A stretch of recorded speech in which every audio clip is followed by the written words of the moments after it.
Welcome to ECNTRADE daily video.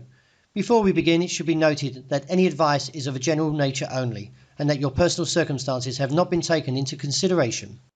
Hello everyone, my name is Rob Clayton and thank you for joining me. The dollar index, which measures the greenback strength against a basket of 6 major currencies, continues its slide after closing around 101.88 on Friday. Is now trading around 101.60. This has ignited further momentum from most of the currencies, with the Australian dollar still looking very much towards its objective of around 70.5 to 71 cents. With any pullback, expects to see support around 69.65. Looking at the euro, the market is heading very much to its objective. That is at 109.4560.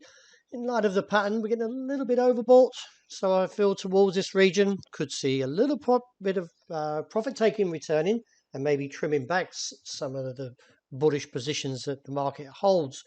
Nevertheless, we are still holding to an upward pattern and therefore expect to challenge towards that 109.4560 before any reversal.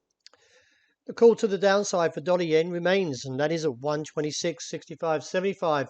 We're getting very close to it and also oversold, and therefore could see some profit taking and maybe a bounce.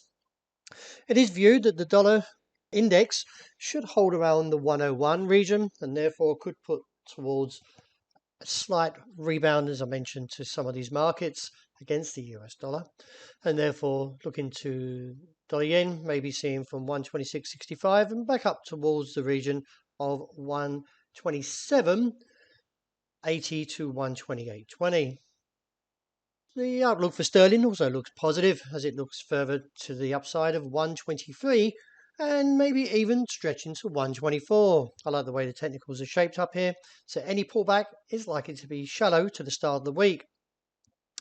With the US out on Monday, in observance of Martin Luther King Jr.'s birthday, could see a slightly slower pace coming into that session.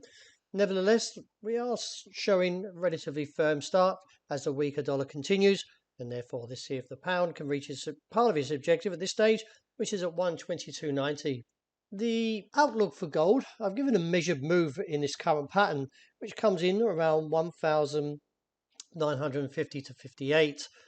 As it now tackles the resistance of 1,929.31, a break there could extend and trigger stops if the market is short, and therefore look up towards that top side with a key base holding at 1,875. Finishing up with oil, the market is a little bit hesitant in taking a challenge onto $81. With much events to the start of this week, let's see if the bears are preparing an ambush from this region, and if so, could send the market back down towards the region of 75.80.90. Well, that's wrap for today. Thank you very much for joining me, and as always, look out for the intraday report. I hope you enjoy the great start to the new week.